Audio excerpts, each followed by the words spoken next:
So Firebase is what's known as a backend as a service, and that means that it provides backend services like a database, authentication, file storage, cloud functions, hosting, and other things as well, and we can plug those services directly into our front-end applications or websites to make use of them. And Firebase then takes care of all of the server-side logic and heavy lifting so that we as developers don't need to focus much on it at all. So it's an alternative to setting up our own backend infrastructure using tools like MongoDB and a Node.js server. So instead, Firebase handles all of that for us, and we can focus more on the front end of our applications and the end user experience. It's really simple to get started with, and most of its features are completely free for small personal websites. So, to use it, the first thing you need to do is head to the Firebase website at firebase.google.com and sign up for a free account. You should see a sign up button in the top right somewhere, and once you've done that, you should see a link instead that says something like go to console. So click on that to go to the Firebase console, and your Firebase console is where all of your Firebase projects are listed. Generally speaking, for each different website or application that you create, you normally have a new Firebase project for it. Anyway, before we make a new project, first I want to talk about some of the differences between Firebase version 8 and the new Firebase version 9. So the major change in version 9 of Firebase is that it now adopts a more modular and functional approach, meaning that we only import the Firebase functions that we need from the libraries and not those we don't need. In contrast, version 8 used a more object-oriented approach where we call those functions or methods directly on Firebase objects. But by using a more functional approach and only importing the functions that we need, we can take advantage of something called tree shaking, which is where any unused code or functions can be removed from our final bundled JavaScript file. To do that, we'll need to use a module bundler like Webpack or Rollup, but we'll talk more about that in the next lesson. For now, the main takeaway point is that using Firebase 9 in this functional way means more optimized output code and a smaller file size. Now, if we quickly take a look at the code examples on the Firebase docs, we can see the difference in how we use Firebase 8 and 9 by switching between the two tabs. And you'll notice that when we select version 9, the individual functions that we need are imported from the Firebase libraries. But when we select version 8, the functions are called directly on the Firebase object. So this is the major difference between how Firebase versions 8 and 9 differ. And we'll be seeing how to use version 9 using the Firestore database and the Firebase auth service in this series. First up though, we need to set up a module bundler like Webpack in order to use the new Firebase version and take advantage of that tree shaking feature. But just two more things really quickly before we start. First of all, I've created course files for this series, and you can find them at this repo right here, Getting Started with Firebase 9. So the link to this is going to be down below, and there's a different branch for every lesson in this series. So if you want to see the code for lesson 7, for example, select the lesson 7 branch, and you're going to see all the code and folders right here. If you want to download a zip folder of this lesson, you can do that by clicking on this button and then going to download zip. Alright, so also you'll need Node.js installed on your computer for this course as well. So if you don't have it installed already, go to nodejs.org and then download this version right here. By the way, if you want to watch this entire course now without YouTube adverts, you can do. It's all up on the NetNinja website, netninja.dev. You can buy the course for $2 to get instant access to all of it, or you can sign up to NetNinja Pro and get instant access to all of my courses without adverts, as well as premium courses not found on half price when you use this promo code right here. So I'm going to leave this link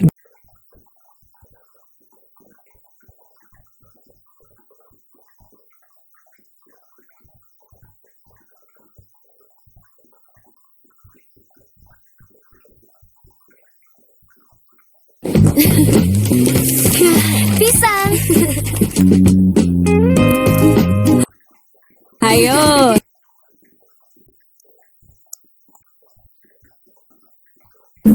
So So then, like I said before, in order to take advantage of tree shaking in Firebase 9 to remove any unused code, we need to use a module bundler like Webpack, because it's the module bundler that bundles our different pieces of imported source code together into a final JavaScript bundle file. And it's that JavaScript bundle that we'll link to from our HTML page. Now, if you're creating your website with a CLI tool like Create React App or the Vue CLI or something like that, then most of the time Webpack or another module bundler is automatically set up for you. So in those cases, you won't need to manually set it up yourself, and you can go right ahead and just start using Firebase 9 from the get-go. However, if you're not using a CLI tool to build your site and you're just making a regular site using HTML and vanilla JavaScript, then you'll need to set up a module bundler yourself. Now, I don't want to assume that you're using a CLI tool like the Vue CLI or Create React App to build your website. So I'll be showing you how to set up Webpack to bundle our code in this lesson. And then in the next lesson, we'll start to use Firebase 9. So if you want to skip this lesson, if you already know how to do this, then be my guest. So I've already got open a project folder in VS Code which has nothing in it at all to begin with. The first thing I'm going to do is create a source folder, which is where all of our source JavaScript code is going to live. And inside that, I'm going to make a new index.js file, which will be our JavaScript entry file. So this is the file that we'll be writing all of our JavaScript code in later on. The next thing I'll do is create a dist folder. Now, this is where our final bundled JavaScript code is going to live, and we'll specify that to Webpack shortly. Also inside this folder, I'm going to create an index.html file. This will be the web page that we serve to the browser, and we'll hook that up later to our bundled JavaScript file. So we don't link to the source JavaScript file from here, but to a bundled one when we have it. Now, inside the HTML file, I'm just going to boilerplate a page by typing doc and then hitting tab. Then I'm just going to update the title to say Firebase 9. And also, I'm going to add an H1 in the body. And that's going to say something like getting started with Firebase 9. The next thing we need to do is install Webpack and configure it. To do this, we'll be using npm, the Node Package Manager, so it's important at this point to make sure you have Node.js installed on your computer. If you don't, then you can download it and install it at nodejs.org. Once you've done that, you can open up a terminal, and we're going to type npm init and then -y. This is going to create a new package.json file to keep track of all of our different dependencies that we need to install, and one of those is going to be Webpack. So let's do that. So we need to install Webpack, but also the Webpack CLI. So type now npm I for install, then Webpack, and then Webpack-CLI, and then at the end do -d, capital D, to save this to our dev dependencies. So we're installing two packages here, right? Webpack itself, and also the Webpack CLI, which is going to be used to run Webpack. So now that's done, we can go ahead and make a new Webpack config file inside the root of our project directory. So not inside the source folder or the dist folder, but in the root project folder. Now, inside this file is where we configure what we want Webpack to do. What we want it to do is look at our source index.js file and any imports that we have in there later as well, and then bundle all of that code together into a single bundle file. So to do this, we need to export an object which represents our Webpack configuration. Now, I don't want to waste your time by typing all of this configuration out from scratch. So what I'm now going to do is just copy this from the course files and paste it in, and then I'll explain it line by line. So then, first off, we have this module.export, and we export an object from this file. And inside this object, there's different properties which represent the configuration of Webpack for us. So first, we specify a mode. Now, that can be production for production, but we're just developing, so I've specified development. Then we have an entry property, and this is the entry file that we need to specify a path to it. And that says where we want Webpack to initially look for our JavaScript source file. So we say inside the source folder, then index.js. Now we have an output property, and this is an object. Now the first property of that object is a path. So it's a path to whatever folder or directory we want the output file to be put into. Now we want it to be inside the dist folder. Now, in order to create this path, we need to use the path module right here. So we require that. That is a core node module. And then we use that and a method called resolve on that path object to resolve a new path. This __dir name basically just gets the current directory of this file. And then we say go into the dist folder from here. And this is required because we need an absolute path right here, not a relative one, unlike this. Alright, so after we have the path, we also specify a file name for the output file, which I've called bundle.js. And then finally, after the output property, we have a watch property, which I set to be true. And this is so that when we run Webpack, it's going to watch our file over here.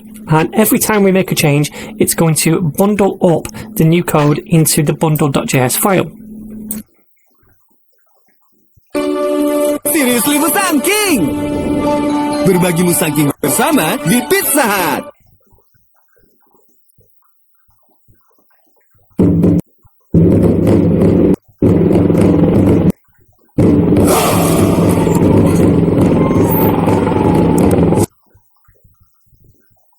So then, we will run Webpack and it will take the source file and any imports inside this file as well. It will bring those in as well and bundle them all together and spit it out inside the dist folder into a file called bundle.js. And like I said, every time we make a change to that file and hit save, because we're watching it, it's going to re-bundle that up.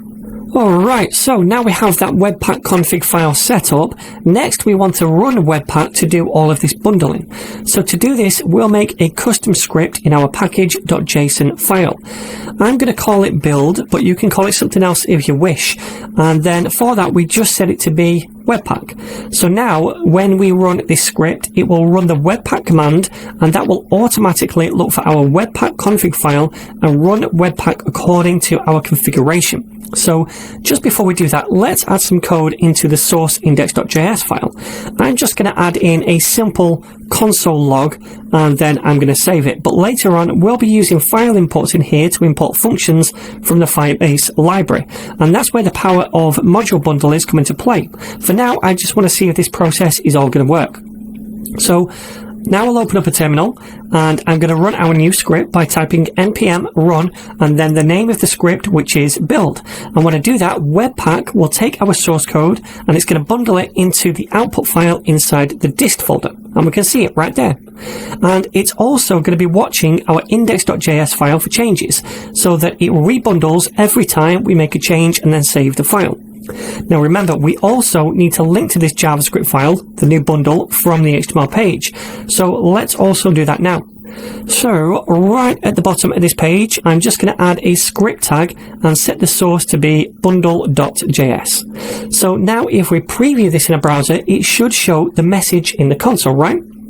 Now, to preview the site, you can use any local development server. I'm just using a package called Live Server, which you can install by going to your packages and then searching for Live Server. And it's this package that you want right here. And with that installed, I can just right click on any HTML file and select Open with Live Server. And now in the browser, if I open up the DevTools, then we can see over in the console, hello from index.js. So Webpack has bundled up our code from that source file. It's output it into the bundle file, which we've linked to from our HTML page, which is why we can see it inside the console. So that is Webpack set up. Next up, we're going to start working with Firebase.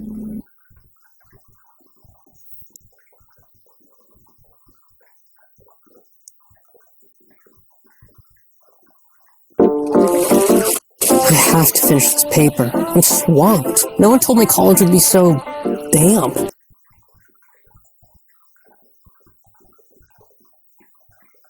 Alright then, so now we have Webpack set up. The next thing we need to do is create a new Firebase project. So go to your Firebase console at console.firebase.google.com and then we want to add in a new project and we need to give this a name. I'm going to call it Firebase 9 Dojo. You can call it what you want, it really doesn't matter. So I'm going to click on continue. We don't need analytics, so just click on create project. Alright, and then click on continue to go to the project dashboard. Now when we create a new Firebase project, we have to make a new front-end application for the project as well. This is the dashboard where we can control the back end, but we need to register a front-end, our application. Now we can have different types of applications. We're going to have a web app, so click on this right here, give it a name. Really doesn't matter what it is. Again, I'm going to call it Firebase 9 Dojo website, something like that. We don't need to set up hosting. Register the application first of all. Then it's telling us what we need to do next. Now, all we want to do for now is just go down to continue to console, because we're going to grab this code from somewhere else. So click on continue to console, and now we can see this new app that we've just created. So this represents the front-end application, our website, if you like, that's going to connect to this backend, this Firebase project. So click on the cog for this to go to the settings, and then if we scroll down, we want to grab the config object. So click on config right here, and you want to copy this object. Now this config object contains information about our Firebase project, and we need to use it on our front end so that the front end website can connect to our Firebase project and interact with it. So copy that. Alright, and then back in our project, inside the index.js file, I'm going to get rid of this console log right here, and instead I'm going to paste in this new Firebase config object. Alright, so we have this config object, but it's not really doing much at the minute, and we need to basically connect to the Firebase project on the back end from the front end using this object right here. Now the first step in doing that is to install Firebase. So I'm going to open up my terminal again. We still have Webpack running inside this terminal. I'm going to click on this one to open a new one, and then over here we need to install Firebase. So I'm going to say npm install Firebase like so, and this should install the latest version of Firebase, version 9 in our case. Alright then, so now that Firebase package is installed, we can go ahead and use it to connect to the Firebase backend along with our Firebase config object. Now, before I show you how to do this using version 9, which is what we've installed, I just want to remind you how we did this using a previous version, like version 8 for example. Now, to do that, we would have said import Firebase from Firebase/app. Now, this Firebase/app is the core part of the Firebase library, and this Firebase object that we import will contain a lot of different methods that we would use to basically connect to Firebase and initialize different services. So if I wanted to initialize the app or the connection to the Firebase backend, I would say Firebase and then use a method on that Firebase object called initialize app. Like so, and then we would pass in the Firebase config object so it knows what project to connect to. Alright, so we'd use a method on the Firebase object. Now in version 9 we don't do this, we just import the functions that we need to use from the library. So in our case, the function we need to use is this, initialize app. So we will get rid of this Firebase thing right here, and instead we will just import a single function from this library, and that is initialize app like so. And then we don't need to call that method on the Firebase object, we just invoke the function that we import right here. And now that connects us to our Firebase backend using this Firebase config so it knows which project to connect to. And that's all there is to it. So there's your first kind of glance into how we're using these different functions from the Firebase library. Next up, I'm going to show you how we can set up a Firestore database, connect to it, and then get data from it.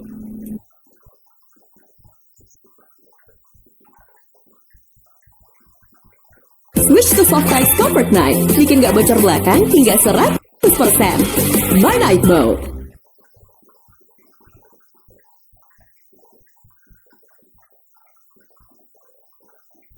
Enaknya makan apa ya? Tempe orek aja yuk. Enaknya pakai bangong. Cukup 3 sendok makan.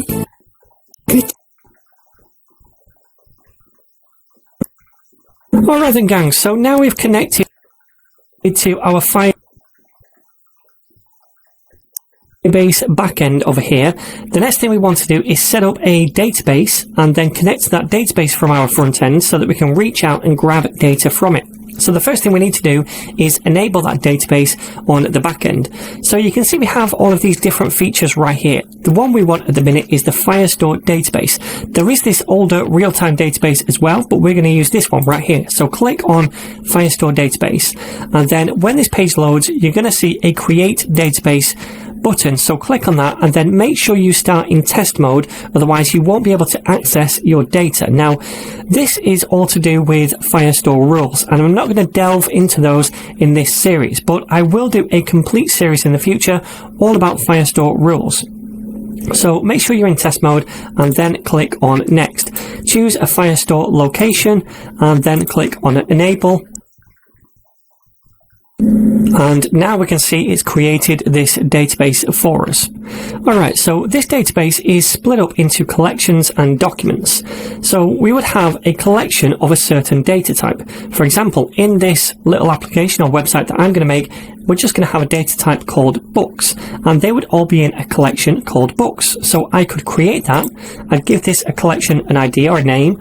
I'm going to call it books, and then when we create that, it's asking us to also create a first document inside this collection. Now each document has to have a document ID, so that later on if we want to grab a single document from the database, we use the ID to get it. Now I'm going to click on this so that Firebase automatically generates that ID for me, a unique one. Alright, and then inside this document we have different properties and values. Now the property is called a field in Firestore. So for example, I could have a title of a book, right? And the title could be the name of the wind. So that's the title of the book. And by the way, we'd specify the data type right here. Now we're sticking with string. I can add a new field, for example, author as well. And I would say that is Patrick Rothfuss, like so. So I'm going to save that, and it should create a new document with the ID inside this book's collection. And we see the two different properties of that document right here. So what I'm going to do now is add a couple more documents, but I'm going to speed this up so you don't have to watch me do it in real time.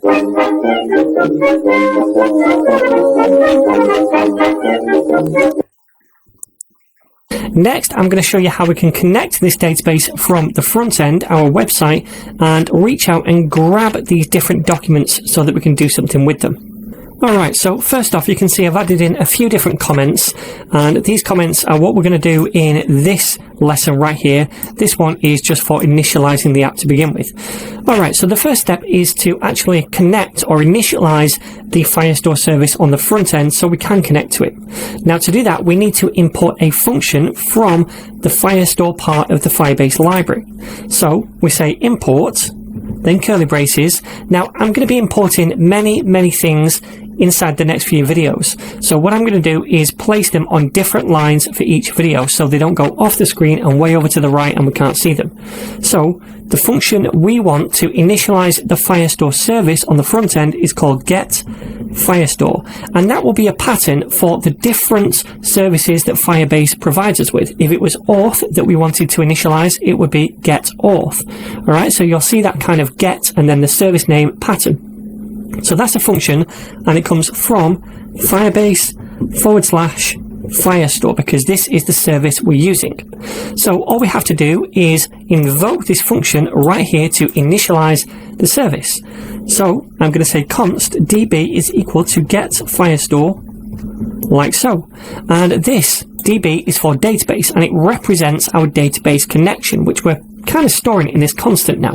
And anytime we do something with the database, like reach out to get data, we're going to use this constant right here to do it. Okay, so we've initialized the Firestore service. The next thing we need to do is get a reference to a specific collection in our database. So it's almost like us reaching in a hand and grabbing hold of a specific collection that we want to get data from. And that's called a collection reference. So what I'm going to do is I'm going to create a constant called colref, and that stands for collection ref. Now we need to import a function in order to get a reference to a specific collection, and that function is just collection, and it comes from the Firestore part of the library. So we say collection down here and we invoke that.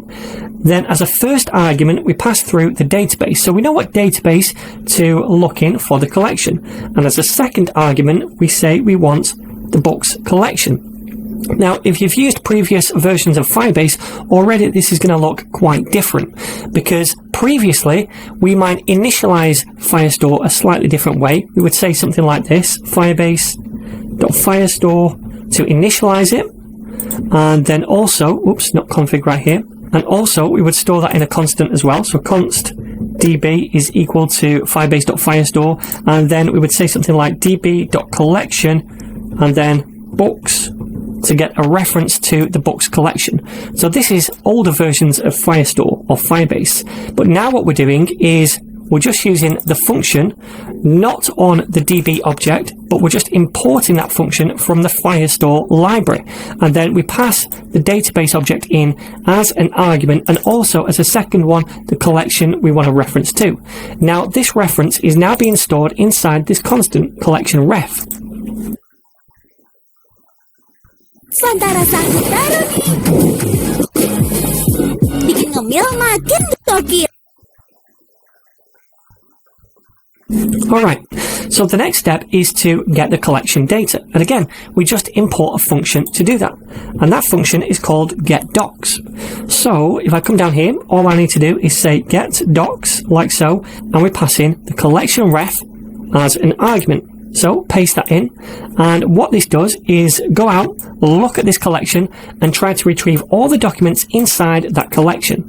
Now this returns a promise, so we can tack on a then method which fires a function when this task is complete, and this function is going to contain a snapshot of that collection at that moment in time when we reach out to get it, and on that snapshot object we have access to all of the documents. So what I'm going to do to begin with is just say console.log snapshot and then use a property called docs which represent all of the documents. So I'm going to save this now so that we can preview it in a browser.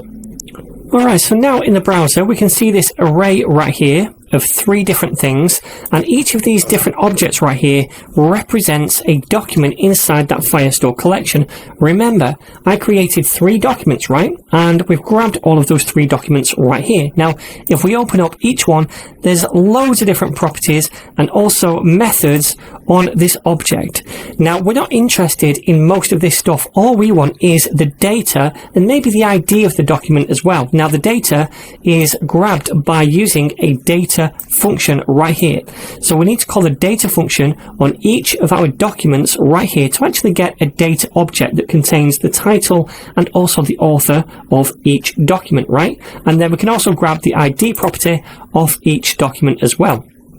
So all I'm going to do now is I'm going to cycle through these different documents right here using a for each loop, and I'm just going to grab the data I want from each of those documents so that we can output it in a more elegant way. Okay, so first of all, I'm going to get rid of that console log right.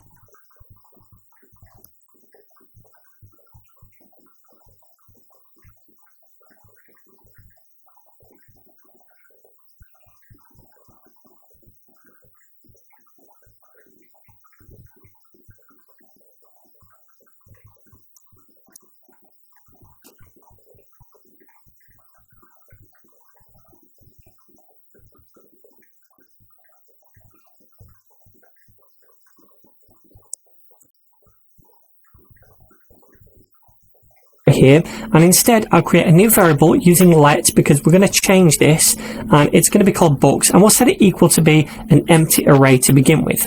Then what I'm going to do is cycle through the docs on the snapshot right here so that I can add my own custom object which represents each document or each book inside this array. So what I'll say is snapshot.docs and then use the for each method to cycle through those, and then each time around we fire a function for each item. Now we take in that document right here, so I'm just going to call that doc, and then we can do something with that doc each time around. All I want to do is get some data from it and then push that to the array. So I will say books.push, and we're going to push an object to the array each time. So each book is represented by an object.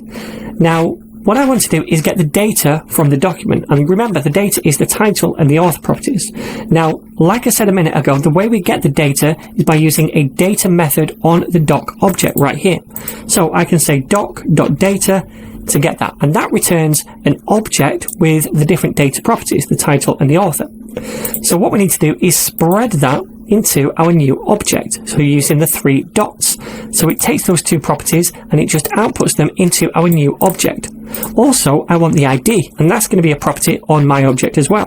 So we can get that by saying doc.id. So now what we're doing for each of the documents on that snapshot, we are adding a new object to the books array, and for each object we get the data and also the ID of that document. So it's going to look a bit cleaner in the console when we look at those different documents. And now after we've done this for each loop, all I want to do is log out the books. So I can say console.log and then the books array. Alright then, now before we preview this, we can also tack on a catch block down at the bottom, so catch, just in case there's an error, and in which case we get that error in a function which we can fire, and all I'm going to do is log the error to the console if there is one. Now in our case there won't be one because everything is working, but if there is an error then it would log it to the console then. Alright, so let's preview this. Alright, so now in the console we can still see an array of 3 items, each one representing a book. Now if we open up that array, you can see that each object is a bit leaner than before. Now we just have the information on it that we need. So the author property and the title, which comes from the data method we used, and also the ID as well, which is the ID of the document, just in case we need that later on. And in fact, we will need that in the next lesson, where I'm going to show you how to delete documents. So we'll use the ID for that, but also add new documents as well from the front end, not directly in the Firestore database. 3 tanda anak Anda memiliki kemampuan pemrograman. Pertama, anak terus-menerus main games, misalnya Roblox atau Minecraft. Artinya, dia sudah menjadi bagian dari dunia teknologi dan minat ini bisa dikembangkan. Wah, anak tertarik pada matematika dan tahu cara berpikir logis. Nah, ini adalah kualitas programmer masa depan loh.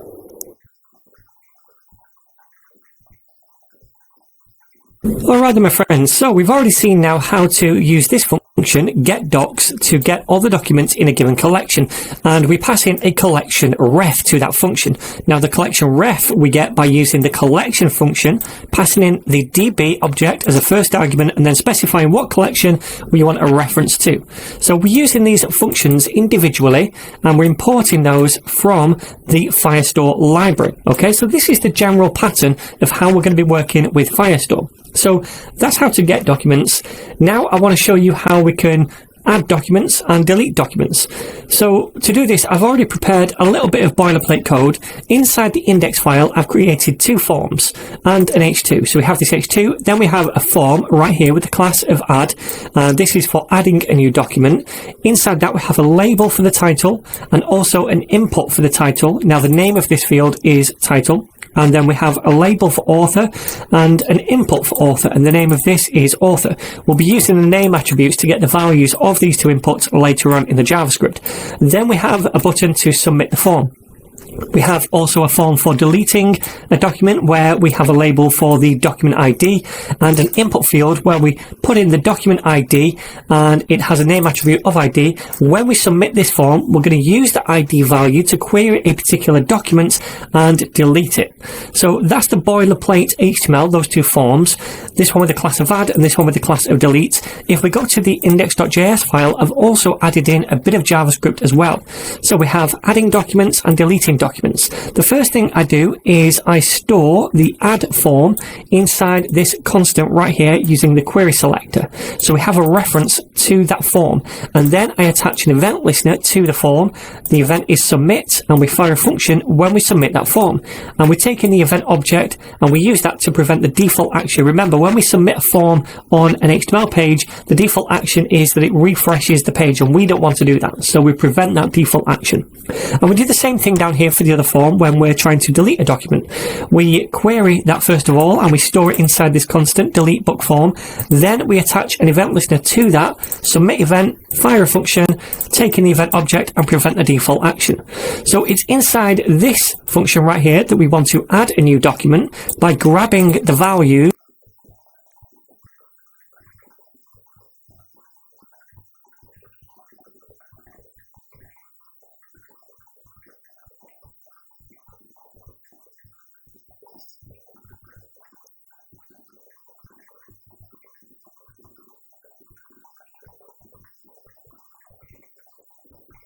Switch to soft type comfort night. Bikin gak bocor belakang hingga 100%. My Night Mode.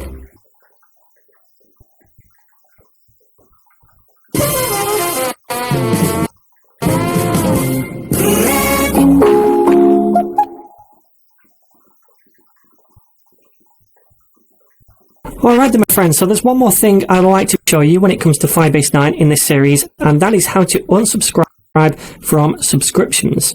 So currently we have 3 subscriptions set up. We have one to the collection of data, which sends us back a new snapshot every time there is a change in that collection, one to a single document, which sends us back a new document when there's a change to it, and one to the authentication status, which sends us back the user every time there's a status change. So it's good practice to unsubscribe from any subscription when you no longer need it. So I'm going to show you how we can do that for all 3 of these things right here. So then, to begin with, I've already added on a new button at the bottom with the class of unsub, and that says unsubscribe from DB auth changes. So we're going to unsubscribe from everything in one go when we click on this button, right? So over in the index.js, I've also grabbed this unsub button using the query selector on this class, and then I've added an event listener to it, which is a click event. So when we click on this, we're going to fire some code, all right? So what we want to do in here is unsubscribe from all of the 3 things that we're subscribed to. So this one right here, where we subscribe to auth changes, but also up here, we have a real-time subscription to a single document, if I can find it. Right at the top. Okay, so this is the real-time data for a full collection. I think the document is down here somewhere. Let me try and find it. Okay, there it is. So we have that subscription as well. So we want to unsubscribe for all 3 of these. So what we need to do is basically just capture the return of all of these subscriptions in some kind of variable, because they all return a function, and that function is an unsubscribe function. So where we have the real-time collection subscription, I'm going to say const, and then you can call this what you want. It really doesn't matter. I'm going to call it unsub call for collection and set it equal to this. So this onSnapshot returns to us an unsubscribe function, and I'm storing that inside this constant. I'm going to do the same thing for the document subscription down here. So I'll say const unsub doc this time, since we want to unsubscribe from a document. And again, this returns to us an unsubscribe function, which is stored inside this constant. And the same is true for the authentication status change one as well. So this also returns a function, which is an unsubscribe function. So I can capture that in a constant as well. And I'll say unsub auth for that one and set it equal to this. So all we have to do is invoke all 3 of those functions inside here. First of all, I'll say console.log unsubscribing, like so. And then under that, we'll do unsub call and invoke that function. Unsub doc and invoke that function, and then finally unsub auth and invoke that function. So now we're unsubscribing from all of those subscriptions all in one go when we click on that button. So let me save this now and give it a whirl. Alright then, so we can see this button in the browser now in the background, and we can see that new snapshot. That's a subscription. Let's try auth. So I'm gonna try logging in as Mario at net. We can see down here the user, so that subscription is still live, and if we log out, we can see it fires again, but this time it's null. So these subscriptions are still going on in the background, right? Now, watch what happens. If I click on this button, then we can see unsubscribing, right? And now, if I add in new documents, then we shouldn't get a new snapshot because we've unsubscribed, and we don't. The same is true for this. If I try to log in again, then we no longer see that function fire and the user log to the console because we've unsubscribed from auth